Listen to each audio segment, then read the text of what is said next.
नमस्कार मित्रांनो, आपलं सगळ्यांचं स्वागत आहे डबल अकॅडमीमध्ये। मित्रांनो, या ठिकाणी 2,71,000 विद्यार्थ्यांचा आता ग्राउंड धावणार आहे। एवढे विद्यार्थी ग्राउंडला क्वालिफाय झालेला आहे। तुर्तास फायनल अजून कुठले अपडेट आलं नाही, मात्र या ठिकाणी सर्व विद्यार्थ्यांना या ठिकाणी ग्राउंडला क्वालिफाय झालेले असल्यामुळे तुम्हाला तर डॉक्युमेंट्स या ठिकाणी माहीत असणं आवश्यक आहे। कारण की मित्रांनो, एक जरी डॉक्युमेंट्स तुमचं राहिलं किंवा एका डॉक्युमेंट्समध्ये जरी मित्रांनो तुमची चुकी झाली तर तुम्हाला त्या ठिकाणाहून रिटर्न येऊन तुम्हाला त्या ठिकाणी कोणताही चान्स मिळणार नाही। त्यामुळे हा व्हिडिओ तुमच्यासाठी अतिशय इम्पॉर्टंट आहे।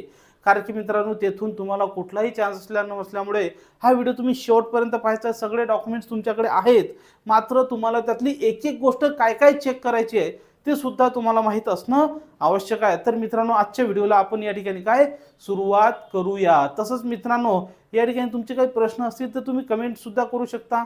माझा व्हॉट्सअप नंबर सुद्धा तुमच्या समोर स्क्रीनवर आहे, त्याच्यावर तुम्ही पर्सनली व्हॉट्सअप मेसेज टाका, काय नाव आहे, काय कॅटेगरी आहे, काय आहे, तर अशाबद्दल या ठिकाणी मला तुम्ही प्रश्न विचारू शकता, जेणेकरून तुम्हाला तिथून माझ्या अंदाजानुसार एक सर्वेनुसार कमीत कमी 100 पैकी 1 ते 2 विद्यार्थी 100 पैकी 1 ते 2 विद्यार्थी हे त्याच्याकडे कागदपत्र नसल्यामुळे तो त्या ठिकाणी रिजेक्ट होत असतो। आणि इथून एवढ्या पूर्ण प्रक्रियेमध्ये तुमचं नुकसान होऊ नये म्हणून हा खास व्हिडिओ बनलेला आहे। सगळ्यात पहिले या व्हिडिओला तुम्ही लाईक करायचा आहे, चॅनल सबस्क्राईब सुद्धा करून ठेवायचा आहे। तर मित्रांनो, या ठिकाणी ग्राउंडला जाताना आपण कोणकोणती कागदपत्र सोबत न्यायची आहे।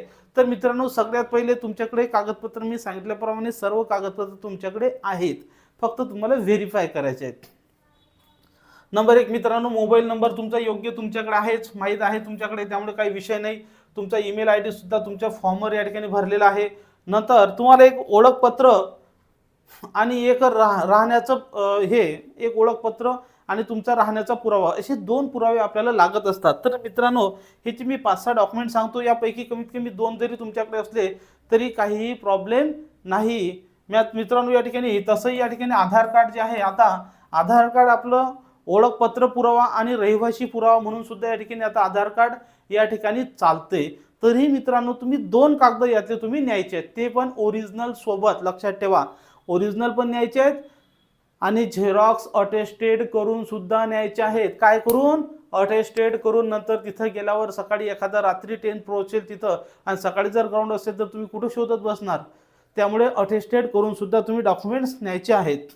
त्यामध्ये तुम्हाला आधार कार्ड, राशन कार्ड, मतदान कार्ड किंवा पॅन कार्ड किंवा ड्रायव्हिंग लायसन या 5 डॉक्युमेंट्सपैकी 2 डॉक्युमेंट्स तुमच्याकडे असणं आवश्यक आहे। ज्यांनी अजून काढले नसतील त्यांनी काढून घ्या। आणि सर्वात महत्त्वाचं म्हणजे तुम्ही जो फॉर्म भरलेला आहे, तुम्ही भरलेला फॉर्म तुमच्याकडे असणं आवश्यक आहे। सर्वात महत्त्वाचं तुम्ही भरलेला फॉर्म आणि तुम्ही भरलेले पैसे याची रिसिप्ट, तुम्ही भरलेला फॉर्म, तुम्ही भरलेले पैसे याची रिसिप्ट तुमच्याकडे असणं आवश्यक आहे। काय काय? तुम्ही भरलेला फॉर्म, तुम्ही भरलेले पैसे, त्याची रिसिप्ट आणि तुमचं हॉल तिकीट, ह्या 3 गोष्टी तुमच्याकडे असणं आवश्यक आहे। किती? भरलेला फॉर्म, तुम्ही भरलेले पैशाची रिसिप्ट आणि तुम्ही भरलेलं हॉल तिकीट। आणि सर्वात महत्त्वाची गोष्ट मित्रांनो, माझा हा व्हिडिओ झाल्या तुम्ही जो फॉर्म भरलेला आहे त्या फॉर्मवर तुम्ही जे जे डॉक्युमेंट यस केलेले आहेत, लक्षात ठेवा, तुम्ही ज्या ज्या डॉक्युमेंटला यस केलेलं आहे ते डॉक्युमेंट तुमच्याकडे तिकडे असणं आवश्यकच आहेत।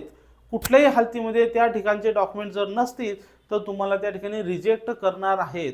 मात्र एखादं चुकीनं जर नो किंवा यस झालं असेल तर तो काही झाला असेल तर तुम्ही मला कॉल करू शकता, मी त्याचं सोल्युशन तुम्हाला नक्की सांगेल। मात्र तुमच्या फॉर्मवर तुम्ही जे पण या ठिकाणी भरलेले आहेत ते सर्व तुमच्याकडे असणं आवश्यक आहे। नंतर मित्रांनो, या ठिकाणी तुमच्याकडे टीसी म्हणजे तुमचं शाळा सोडल्याचा दाखला किंवा लिव्हिंग सर्टिफिकेट असणं आवश्यक आहे, लक्षात ठेवा। टीसी किंवा शाळा सोडल्याचा दाखला तुमच्याकडे असणं आवश्यक आहे। आता तुमच्यापैकी काही जण जर शाळा शिकत असतील, तर अशा विद्यार्थ्यांना या ठिकाणी बोनाफाईड सर्टिफिकेट तुम्ही नेऊ शकता।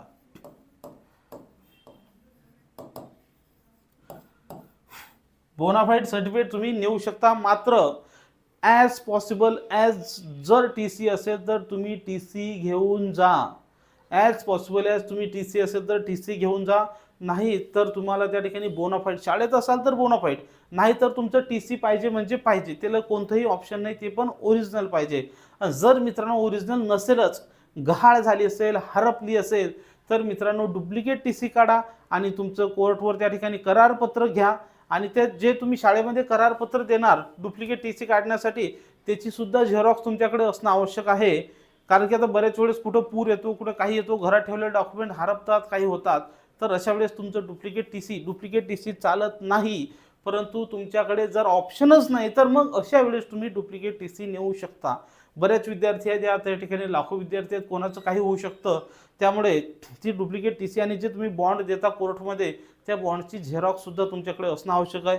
तर मित्रांनो आता या ठिकाणी टीसी बद्दलचा एक प्रश्न असा आहे, माझा नंबर तुमच्याकडे आहेच. टीसी बद्दलचा एक प्रश्न असा आहे की ज्यांच्या टीसीवर जन्मगाव नसेल, लक्षात ठेवा, ज्यांच्या टीसीवर जन्मगाव नसेल अशांनी जन्माचा दाखला सोबत नेणं आवश्यक आहे.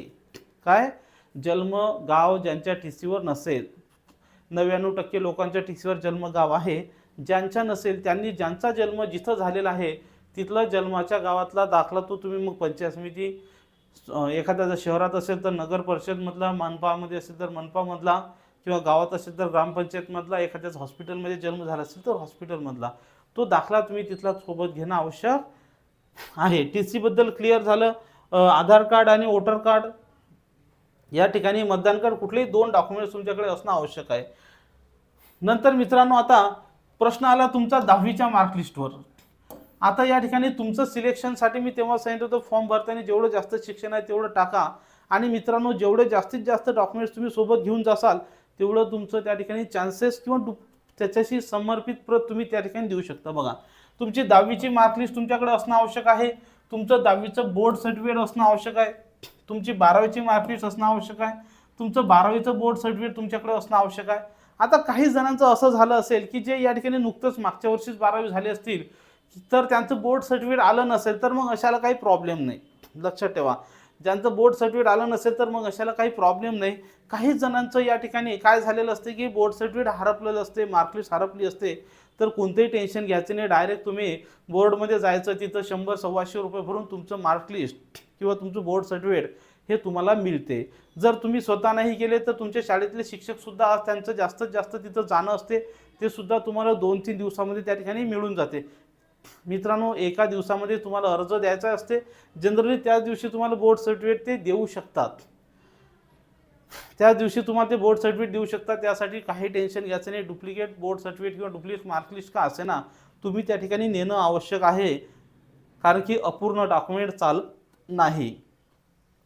अजून एक सर्वात महत्त्वाचा प्रश्न आहे, मी सगळेच प्रश्न घेणार आहे तुमचे. एक सर्वात महत्त्वाचा असा प्रश्न आहे की काही जणांच्या नावामध्ये गडबड असते.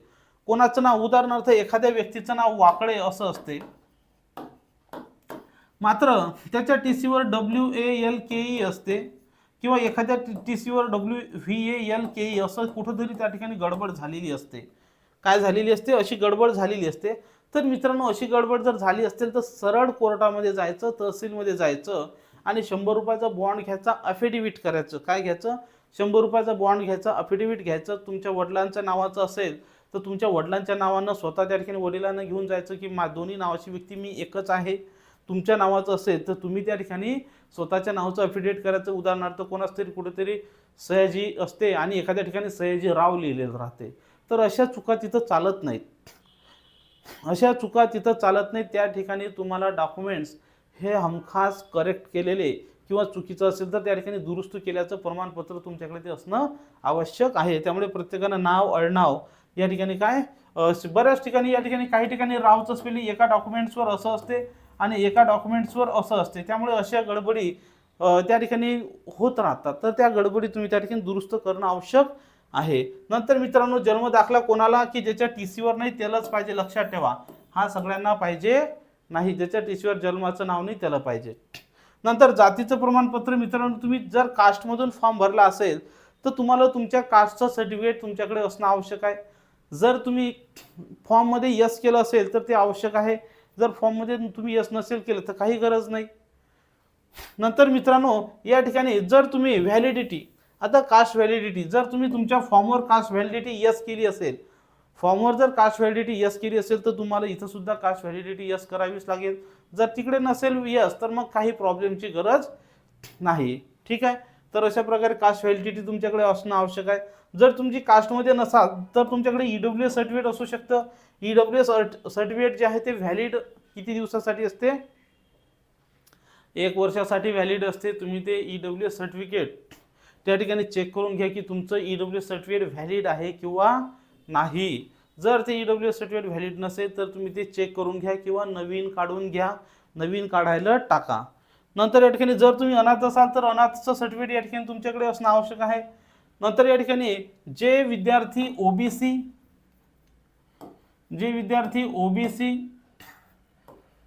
VJA, VJB, VJC, VJD, VJA, VJB, VJC, VJD या कॅटेगरीतले असतील. काय? VJA, VJB, VJB, VJC या कॅटेगरीतले असतील किंवा SBC या कॅटेगरीतले जर तुम्ही असाल तर मित्रांनो तुमच्याकडे नॉन क्रिमिनल सर्टिफिकेट पाहिजे. ज्यांना या कास्टची सवलत घ्यायची, आता उदाहरणार्थ एखादा व्यक्ती मी ओबीसीचा आहे परंतु माझं इन्कम 8 लाखाच्या वर असेल तर मी ओबीसी कास्ट माझी असेल मात्र मला त्या ओबीसीच्या कास्टचा फायदा मिळणार नाही, मी सरळ ओपनमध्ये चालला जाईल. ज्यांच्याकडे ओबीसी असतील आणि कास्ट सर्टिफिकेट असेल आणि नॉन क्रिमिनल असेल त्यांना तो फायदा मिळणार. त्यामुळे जे नॉन क्रिमिनल आहेत त्यांनी नॉन क्रिमिनल सर्टिफिकेट नेणं आवश्यक आहे. मग सांगितल्याप्रमाणे जात वैधता प्रमाणपत्र ज्यांनी फॉर्ममध्ये लिहिलेलं आहे त्यांनी सोबत न्यायचं आहे. त्यांनी फॉर्ममध्ये यस केलं त्यांनी सोबत न्यायचं आहे. ज्यांच्याकडे नसेल त्यांना काही प्रॉब्लेम नाही. जॉब लागल्यापासून 6 महिन्याच्या आत तुम्हाला ते सबमिट करायचं असते. ते तुम्हाला नंतर तिकडून एक पत्र देत असतात, फॉर्म नंबर 16A देतात. ते दिले की तुम्हाला ते निघून जाते. नंतर रहिवासी प्रमाणपत्र ज्याला आपण काय म्हणतो डोमिसाईल सर्टिफिकेट. तुमच्याकडे डोमिसाईल सर्टिफिकेट त्या ठिकाणी असणं आवश्यक आहे.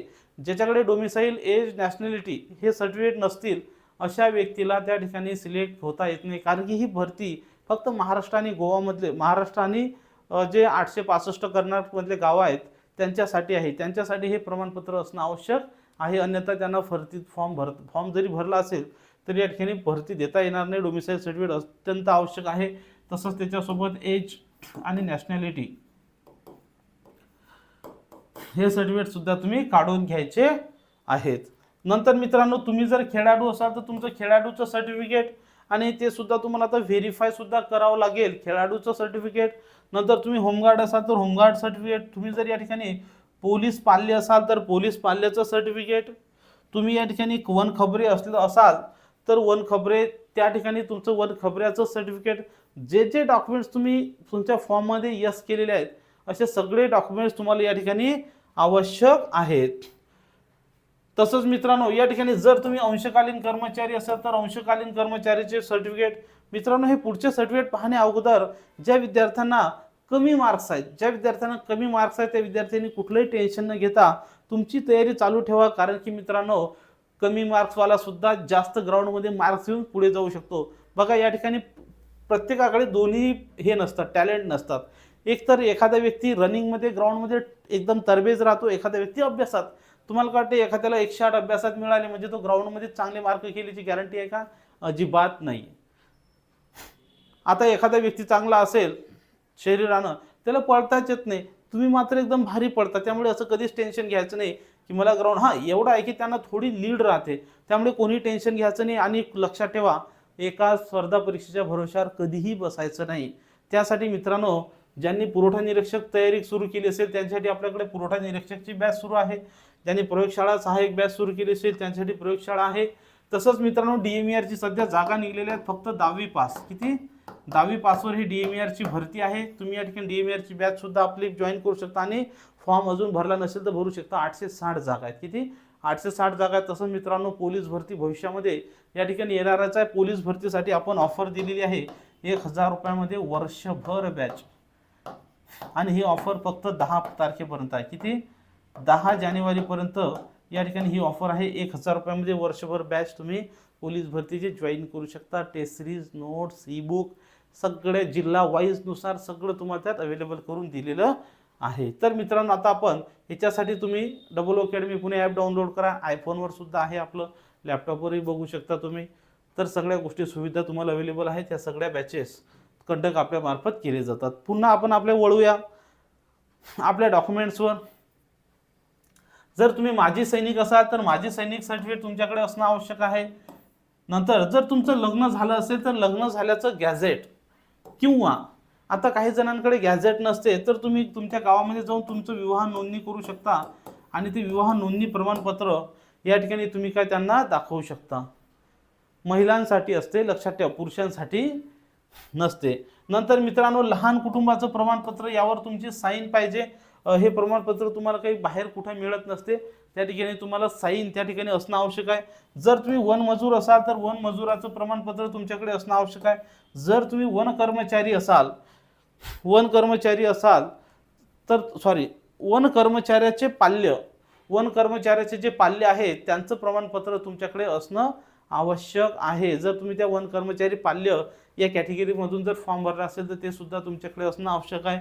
वन मजूर असाल तर वन मजूर, वन खबरे असाल तर वन खबरे किंवा त्यांचे पाल्य, जी तुम्ही सवलत घेऊ शकता, जे फॉर्मवर तुम्ही टिक केलेलं आहे, सगळे डॉक्युमेंट्स तुमच्याकडे या ठिकाणी असणं आवश्यक आहे. तसंच मित्रांनो, या ठिकाणी अजून एक डॉक्युमेंट्स तुम्हाला त्या ठिकाणी देत असतात, त्या ठिकाणी की एक मेडिकल सर्टिफिकेट लागत असते. काय लागत असते? एक मेडिकल फिटनेसचं सर्टिफिकेट लागत असते. ते अजून तुमच्या वेबसाईटवर अपलोड केलेलं नाही. ते मेडिकल फिटनेसचं सर्टिफिकेट जेव्हाही तुम्हाला लागेल, कारण की तुमच्या डॉक्टरजवळून ते तपासून त्या ठिकाणी घेत असतात. मागच्या भरतीत मागितलं होतं, या भरतीत तसं अजून अपडेट्स काही आलेलं नाही. तसं जर अपडेट्स आलं तर मी तुमच्यासमोर नक्कीच त्या ठिकाणी आणणार आहे. तर मित्रांनो, अशा तऱ्हेने तुमच्याकडे हे सर्व डॉक्युमेंट्स, या डॉक्युमेंट्सल्या सगळ्या चुका, त्यांच्या डेट्स, त्यांच्या तारखा, ज्यांच्याकडे काही कमतरता आहेत त्यांनी सगळे काढून घ्या. अधिक माहितीसाठी माझा नंबर दिलेला आहे, त्या नंबरवर कॉल करा आणि संपूर्ण माहिती या ठिकाणी तुम्ही घेऊ शकता. हा व्हिडिओ शेवटपर्यंत पाहिला त्याबद्दल धन्यवाद. जय हिंद, जय महाराष्ट्र.